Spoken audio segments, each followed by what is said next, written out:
اعوذ باللہ من الشیطان الرجیم بسم اللہ الرحمن الرحیم۔ النور ٹی وی کے معزز دوستو، السلام علیکم۔ میں امید کرتا ہوں آپ سب خیریت سے ہوں گے۔ ناظرین، ہم اپنی اس زندگی میں حرام اور حلال کا فرق کیسے تلاش کرتے ہیں کہ ہم اس چیز کو حلال قرار دیتے ہیں کہ جو ہم کھاتے ہیں یا جو ہم پیتے ہیں، یا پھر حلال وہ ہے جو ہم اپنے ہاتھ کی خون پسینے کی کمائی لاتے ہیں۔ حلال وہ ہے جو اللہ نے ہم پر حلال کی ہیں۔ ناظرین، حلال اور حرام کا فرق جاننے کے لیے میں آپ کو ایک حدیث سناتا ہوں، جس سے مجھے یقین ہے کہ زیادہ نہیں تو حلال اور حرام اور حقوق العباد کا ہمیں ضرور علم ہو جائے گا۔ نماز فجر کی جماعت میں جیسے ہی نبی رحمت صلی اللہ علیہ وآلہ وسلم سلام پھیرتے تو حضرت ابو دجانہ رضی اللہ تعالیٰ عنہ اٹھ کر جلدی چل دیتے۔ باقی صحابہ کرام محفل نبوی میں کچھ دیر بیٹھے رہتے۔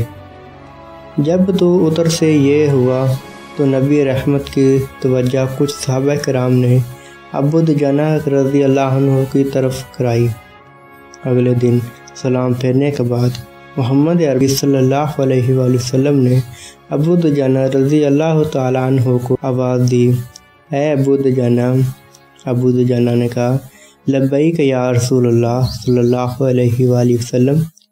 نبی رحمت نے دریافت کیا، کیا بات ہے، آج کل سلام پھیرتے ہی مسجد سے نکل جاتے ہو؟ حضرت ابو دجانہ رضی اللہ تعالیٰ عنہ نے کہا، اے اللہ کے نبی صلی اللہ علیہ وآلہ وسلم، کھجور کی فصل پک رہی ہے۔ میرے پڑوسی کے گھر میں لگے کھجور کے درخت کی شاخیں میرے گھر کے اوپر ہیں۔ رات میں پرندوں کی وجہ سے کچھ پکی کھجوریں میرے گھر کے سین میں گر جاتی ہیں۔ میں اس لیے نماز کے بعد جلدی کرتا ہوں کہ بچوں کے جاگنے سے پہلے وہ کھجوریں سمیٹ کر پڑوسی کے صحن میں رکھ دوں، کہیں میرے بچے بچپن کی لا علمی میں وہ مال کھا نہ لیں جو ان کے لیے جائز نہیں۔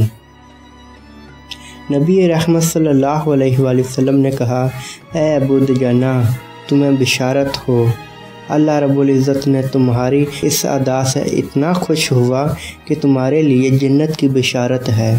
سبحان اللہ، سبحان اللہ۔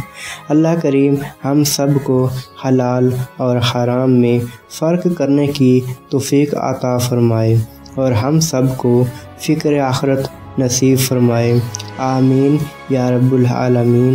ناظرین، میں امید کرتا ہوں یہ ویڈیو آپ کو ضرور بے حد پسند آئی ہوگی۔ اگر آپ نے ہمارا چینل سبسکرائب نہیں کیا تو سبسکرائب کر کے دوستوں کے ساتھ ضرور شیئر کریں۔ اگلی ویڈیو آنے تک اپنے گرد نواح کے لوگوں کا بہت خیال رکھیں اور مجھے دیں اجازت۔ اللہ حافظ۔